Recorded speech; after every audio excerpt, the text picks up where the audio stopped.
Hi everyone, this is clearly not your average weekly review video, as you can tell by the different camera positioning and probably the whole title of the video, Anyway, I was actually going to use my webcam for this, but for some reason, even though it's a relatively expensive for a webcam, Logitech Brio 4K camera, the image quality on it still really sucks. So I decided to just try to get creative with the good old Panasonic HC VX870 up here instead. Fun fact, and I think I've probably mentioned this before, but the reason why the first season of Zilog and Moto and the first few episodes of the second season, the reason why it looks so terrible, and don't get me wrong, I know it's not exactly, crisp and sharp now as other channels, but for the first year and, those first few episodes of the second year, I was trying to record using a GoPro 7 Black that I didn't realize when I purchased it that it only did 4K recording if you weren't trying to zoom in, which is kind of a problem when you're across the room from the camera. Now, granted, obviously, the longer that I've done this, I realized how monumentally stupid it was to try to record static video shots with a camera that was designed for action shots, but I guess we all have to learn somewhere, right? What's funny is, if you think about it though, I've now been using this camcorder for almost 250 episodes. So even it's getting a little bit long in the tooth as far as camcorders go. And before the Thunder Force video the other day, it was not behaving very well when I was trying to record. And let me tell you, when it's late on a Sunday and I'm really trying to get a video done for Monday morning, the last thing and the number one way to piss me off at that point is going to have technical difficulties. I mean, not that there's ever a good time for technical difficulties, but definitely especially not then. I was strongly considering spending some money that I don't have on finally upgrading to one of those nice mirrorless digital cameras that also does 4K video like the Real Pros use, to the point that I almost went to the store to go actually look at actual replacements, but the Panasonic must have gotten the message that it was about to get taken to the old pawn shop, so it hasn't caused me any trouble since then. So which is nice, because I really did not want to drop $2,000 on a camera right before going on vacation. It's not a good use of money. Anyway, I suppose I could have used it to shoot footage at the Southern Fried Gaming Expo in Atlanta that's this weekend, but I'll manage without and use that money on trying to fill in some of the holes that are still in the Zilog and Moto collection, where you see this shelf that you never see behind me for the other shots. Speaking of holes in the collection, so we're going to segue here into discussing where the collection is right now. And I frequently mention that I'm looking to collect around 1,280 titles for the collection. And I know that that number might be a little confusing, especially if you're someone that's really focused on how many actual games that are officially on each of the console's libraries. So just to kind of spell out how I get to that number, the goal was to collect all of the officially released North American games for the Master System, Genesis, Sega CD, and 32X. And then also the PAL releases that didn't make it here. And then finally the Brazilian English language releases. So not stuff like Sapo Chuli or other Portuguese-focused releases. If you add all those up, you end up with around 1,270 or so games. So what makes up the rest of the list are aftermarket releases. Things like Xenocrisis and Pierre Solar. Now, I'm certainly not planning on trying to track down all of those. Just the ones that I think are interesting and that maybe would make good review videos. And they need to be real games. Like, I don't mean to denigrate anyone's efforts, their programmers, but it's pretty clear that some of those games being sold on some of the sites they're just glorified homebrew titles, and I'd rather not focus any energy on those. Not when I've still got about 1,000 actual reviews that I got to get through. Having said that, there's probably a few of those type of titles that I'll be adding to the list to review. For instance, when Yuzo Koshiro's Eartheon finally gets released, I'll absolutely be picking that one up and reviewing it for sure. I'm just hoping that I can buy a copy from someone not named Limited Run. So I'll probably end up getting like a European copy or something. Having said all that, with the current numbers being the way they are, the collection right now is at 1,087 out of 1,282 titles, meaning that I'm still looking to pick up 195 games without including those future releases like Eartheon. And I'm pretty happy with that. I mean, yeah, there's still some very pricey and rare stuff in there that it's altogether possible that I might not ever get a copy of.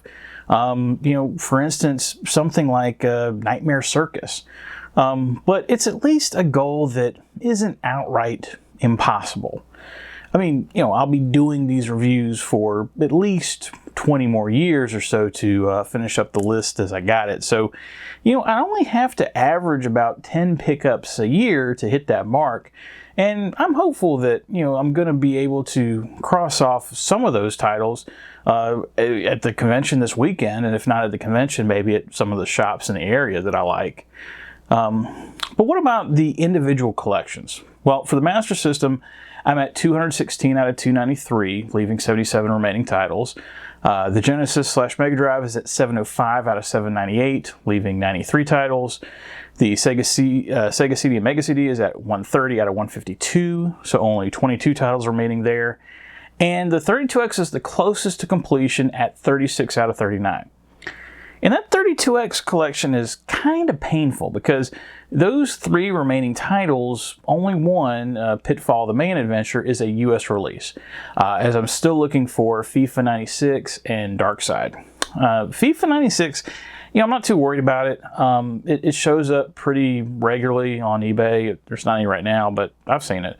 But Darkside is almost impossible to find, and it sells for even more than Web of Fire. I actually saw a copy of it in person at the Midwest Gaming Classic earlier this year, but of course it didn't have the original box, so I passed on it. But the fact that I saw it at all was pretty crazy, especially in the United States. Honestly, those type of games concern me more about picking up than just ones that are pricey. I mean, there's the games that just don't seem like they're out there at all, like say Syndicate for the Mega CD or Legend of Illusion for the Master System. It's like they're not there. Stuff like Musha, Kyo Flying Squadron, Snatcher, Space Adventure, Crusader Ascenti. I mean, yeah, they're expensive, but they're all also pretty available. I mean, I see copies of almost all of those at literally every major convention I go to. So, if I had the money, I could certainly have them now. It's, picking up those other ones that just don't even see, like, even if I had the money, I can't find them. Those are what's scarier. So that's where things are at in mid-2025 as far as the collection goes. And like I said, hopefully when I get back into town, I'll have at least a few games to show for the trip. Even if the convention itself is a wash, there's at least 3 stores in Atlanta that I would like to stop at. There's one that's just north of Jacksonville. There's maybe one in Charleston. So, hopefully I'll get lucky somehow. Before I get to the mailbag section, I did have a few things I wanted to show that are the things that probably wouldn't be normally part of like a review video. So, and I don't necessarily consider any of these things to be like amazing or things you haven't seen before. But, I think they're cool. So I want to show them off here. The first thing we'll get to are these sets of Genesis Mini accessories, or more specifically, I should say, their Mega Drive Mini accessories, because only the first one actually had a Genesis branded one made, and that was apparently a super limited edition. I think it only had like 200 copies, and it was only given to certain influencers. It wasn't even sold, to the point where a certain person that I'll not mention by name did not get one and proceeded to throw a total bitch fit about it online. To the point where I don't want anything to do with that guy. Even though he's like one of the bigger players as far as Sega is concerned on YouTube.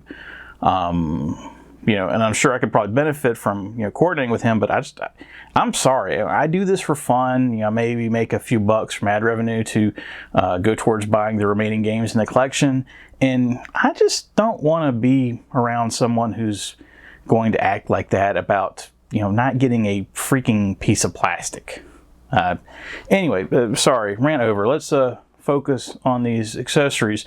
You've probably seen them before.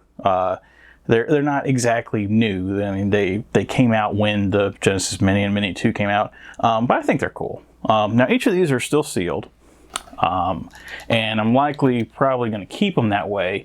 But we've got right now the original Mega Drive Mini Tower of Power, which comes with the Model 1 Mega CD, the Super 32X, as it was referred to in Japan, and then little Sonic 3 and Sonic and Knuckles.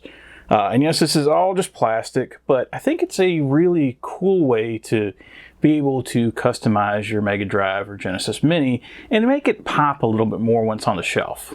But they didn't stop here. There's also the Mega Drive, let me put this right way up, the Mega Drive 2 Mini Tower of Power, but this one's a little different. So it doesn't come with the Super 32X. It comes with Virtua Racing and then a disc for Sonic CD. But since this was the top loader Mega CD, you can actually put that disc in the drive along with the cartridge. And then if you look at the back of the package, you know, obviously you can, you know, put your Super 32X in here if you have it from the original one. So anyway, that's cool. I was playing with Google, whatever, Glass or whatever to translate that. But what if you wanted to have a different kind of Tower of Power? Well, they also released what they refer to as the Mega Drive Tower Mini Zero, which instead goes back in time and gives you a power-based converter for your Mega Drive Mini. And at first you might think, well, there's not really a whole lot here. You know, just the power-based converter, and then you got like 3 cartridges, and then there's, you know, a Sega card.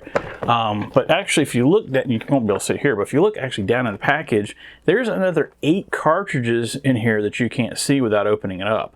And again, you know, these are all just decorations. They're not functional in any way. But I mean, you know, like you can't dress up any of the other mini consoles like this. I mean, you can't get a Turbo CD for the TurboGrafx Mini or the 1541 disk drive for the Commodore 64 Mini. So, I mean, I think it's kind of unique. Okay, one more thing from the collection to show that I don't know if, you know, it would ever make it into an actual other review video. And that's this. It's a boxed 6-button arcade stick. Now, these aren't super rare, but they are uncommon. Most of the time when you see a Genesis arcade stick, it's the 3-button version. And usually, of course, you don't see them, you know, complete in the box. This one I found a few years ago at a smaller shop in Lexington, South Carolina, and I was not expecting to find this at all. I've picked up a few games from that, you know, shop over the years, but this was not on my radar at all. And it just goes to show that you never know what you're going to find. You know, so if you're traveling, you know, it's always worth it to, you know, stop into the local shops, you know, just in case. You know, you never know where maybe a collector might live or something like that. I kind of want to find a second one of these just to have 2 for fighting games, but that's probably a bit excessive. Okay, so that's it for the show and tell section. Let's get to the mailbag portion. I didn't get a lot of questions in, but I still got a few. So thank you for the people that sent them in. And if you're seeing this and you didn't get one submitted, I'm thinking I'll probably do another one of these, sort of like more like, you know, fireside chat. I don't know what the hell you can call this. Yeah, so maybe this is the start of like an annual summer collection video or something.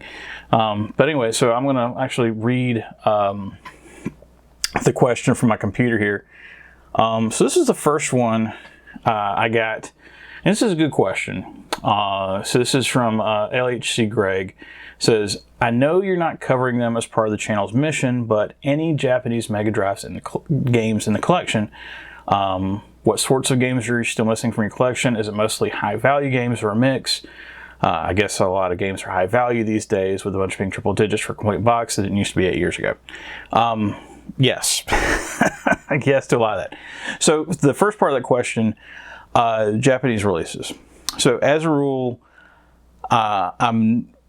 I decided I wasn't going to go after Japanese stuff. Shipping stuff from Japan, I mean, shipping stuff from Europe isn't cheap, but shipping stuff from Japan is usually worse. And then there is kind of a language barrier for some of the stuff. Like a lot of the stuff is not going to be on eBay. Some stuff's on eBay, don't get me wrong, but I think like it's like Yahoo Auctions is like the sort of the big player as far as Japan's concerned. And then again, it's like also it's like, you know, I can't play the things. It's even if I was using like, you know, the Google app to like, you know, translate the stuff on the screen, it's like it's not really conducive to playing games. But I do have one Japanese game. I'm not going to say what it is because I kind of want it to be a surprise when I get around to that review. It's from a series you're familiar with, and it did not get a North American release. So that's your only hint. I also kind of want to get the Shin-Chan game. I don't know what it's actually called. It's got like a yellow cover. Just because I thought the cartoon was always funny. Now, again, I may run into the same problem where, you know, I can't play the thing because it's in Japanese. But, you know, that would be one I think it would be kind of cool to just have in the collection.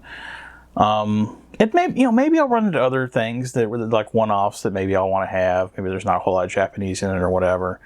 Oh, actually, you know what? There is another one, and I can't remember the name of it right now. It's not Eliminate Down. Shoot. I'll have to look it up and get back to you. But yeah, there is definitely... It was only in North America on the Sega channel. That one I'm looking... It's expensive, though. It's like $1,000. So looking to possibly get that one as well. And then finally, you know, I'm going long on this question, but there is a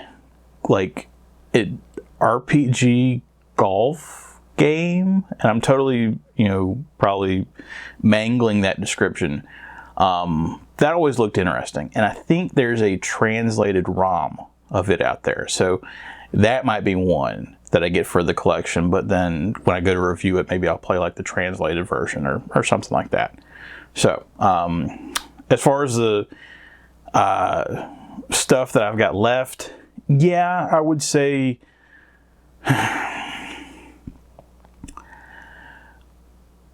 what I've got left 50-50 is probably triple digits. So I said it's like 195 games that are left. I think probably half of those are triple digits. The rest of them aren't going to be cheap, but a lot of what's left is European stuff. Either Mega Drive games or Master System titles. And they're not necessarily that expensive, and I'm sure they're actually probably way cheaper, like if you actually live in, you know, England or Europe or something. But you know, they're obtainable. It's just a matter of, you know, having to go through the process, because like I try to like, when I order those, I try to like order like 5 of them at a time to kind of save on shipping, that sort of thing. So we'll see where that goes. I'm kind of treating with the rule I was talking about earlier, where it's like, as long as I'm averaging 10 a year, I can hit my mark by the end of the channel. And obviously I want to have it done faster than that, but but trying to be realistic, especially the economy the way it is, that sort of thing. Next question. So this one is from 38KOB. Very, thank you for the support for the channel. You're always commenting and stuff. I really do appreciate that. So from what I recall, gleaning from your videos, you're a family man, and it's kind of folds into the other question I'm going to answer. You work a day job, but you also collect to make 20-minute review videos basically every week for years on end. Yeah, it's been years, 6.5 years at this point. How do you do it? Does it get rough at times? How do you stay motivated? Yeah, it's a lot of work. And here's the thing. It's like, for what I do, it probably takes, because I would say for every video I do, unless it's like a really simple like Master System game or something where there's just not a whole lot of gameplay to it, I'm probably playing that game for at least 5 hours that week. Then I got to do the research, I got to write the script, I got to shoot, I got to edit, I got to find the various pictures and stuff that I insert in a video. I would say it probably takes about at least 15 to 20 hours a week just doing that. So yeah, you throw that on top of working 45 hours a week and then all the other stuff around the house. It's a lot. It's a lot, and I'm not the youngest person in the world. As far as what kind of keeps me motivated, just the fact that the channel's grown. The fact that the channel has gone where it's a partner now, and it's actually like it's like a real channel. Not that it wasn't a real channel before, but there's a little bit of legitimacy to that. But not just that, seeing success for the channel, that's one thing. But like, there was a comment the other day, and I apologize, I don't remember who made it at this point, but the guy basically said, "I can't believe you got me to watch a video about Pele 2. It's like, when I see a comment like that just makes my day. Like, that makes playing and reviewing Pele 2 worth it. Basically, seeing a comment like that. So, honestly, the answer is the audience, is you guys. You guys definitely keep me doing these videos, and even if there wasn't an audience, even if this was I'm still like a 100 subscriber channel, whatever, I'd still be doing it. I like doing it. Like every week I'm learning stuff. Like the Thunder Force 2 video, I was learning stuff about the Sharp X1 and the Sharp X 68000, which I'd heard of before, but I didn't really kind of know what they were or anything. So the fact that I'm always learning stuff too is really helpful. And then finally, for Dr. Petus, and if I pronounced that wrong, I apologize. And I know you're not from here, so I mangle all sorts of things. And thank you again for helping out with Buggy Run. Really, really appreciate that. So basically he's asking, do you have any kids in your family, not necessarily your kids, that you've been trying to captivate their interest in old games? And then, just some other stuff in there. As far as that situation, also I guess you got a second question here. Second question related to the first one: do you have any kids in your family that you try to hide your collection from so they don't ruin it? That's scary. Thank God I don't. My kids are both grown. Well, kind of grown, I guess. Anyway, they're out of college. Let's put it that way. And they play games, but they play new games. They don't really play old stuff. And it's not like I don't really. I don't want to be the type of person to really push someone into something. It's like I feel very strongly about, you like what you like. Now, obviously, I'll tease like Nintendo fans, or Sony fans or whatever, but that's, to me, like, that's all in good fun. That's like, I'm not really, dogging someone for liking Mario Brothers or something like that. That's not, if you like Mario Brothers, that's awesome. I'm glad you like Mario Brothers, that sort of thing. And the same thing for them. It's like, they're different. They're younger. They're going to like what they like versus, me liking what I like. And I play new games too. It's like, I'm not reviewing them. That's more of like a side thing. But they see me playing the games. They see me doing the work on the channel. They see me, playing the game. Like I said, I'm probably playing it 5 hours a week, so they're going to come in occasionally and see me playing it and see like, oh, what are you playing now? That sort of thing. And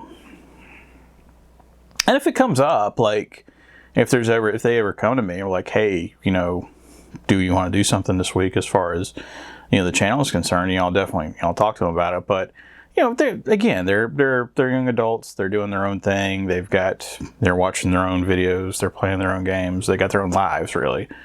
As far as the having to be concerned about collection stuff, man, that's so. I like pets. I like dogs. I like cats. I'm not someone that's got a problem with animals. But where I'm at right now, I can't have one.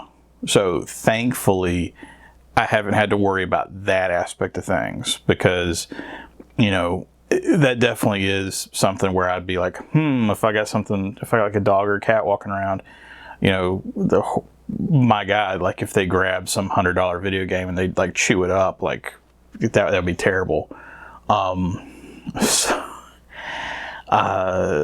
yeah, it's one of those things where eventually, like if I do get a pet or something like that, I'm gonna have to really think about what I'm doing with things. Like I might have to get a little strategic about how these shelves are and where they get to, that sort of thing. But anyway, so thank you guys for watching this week. I know this is a little bit different. YouTube's probably going to kill me on this. It's probably going to get like 0 views or whatever. But again, not really why I do it. I do it for fun. I don't do this because I'm worried about spreading stuff out there. But doesn't mean you shouldn't. If you like the channel, the number one way you can help me out. Like I'm never going to ask. When the channel first got monetized, and I apologize, I don't remember who it was.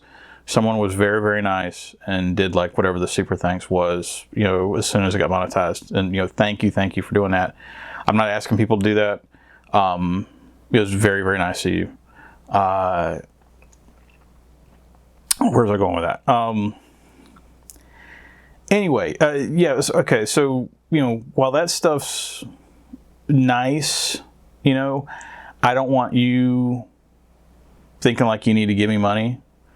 If you want to help me like find some of these rare games, that's appreciated. Again, like Dr. Peta's helped out with Buggy Run, this sort of thing. That stuff I'll definitely appreciate. But that's like part of like I've never thought about doing like a Patreon or membership or anything like that. It's like, it's a hard world out there. You guys, you keep your money for yourselves. That's that you don't need to be sending it here. But the reason why I say all that, though, is because the number one way that you can help me out, if you want to help out, is just to spread the word. If you're in a Discord server, if you're, like in a forum or something, or your Facebook, whatever, if you happen to, spread the word that way, so things kind of, grow organically. That would be awesome. And I know some of you guys do that now too. So, really appreciate that. Anyway, I know I've gone way long and I'm probably like rambling and stuff now. So I'm gonna go and wrap it up. I've got to jump on a plane in like 9 hours. So again, I apologize if this wasn't, what you usually expect to see on a Monday. as is next week. I don't know if I'm going to have time to do a review for next Monday, so I'm still not sure what I'm going to do about all that. Worst case to worst, maybe it'll be like a travel video again, like, you know, what I saw at the Southern Fried Gaming Expo, or maybe some of the shops on the trip, or maybe I will have time to do a review. I don't know. We'll see how it goes. But anyway, again, you know, thanks everyone for watching. Hope everyone has a great weekend. You know, stay safe. It's a scary world out there right now. Whatever you like to play, have fun and be excellent to each other. Later.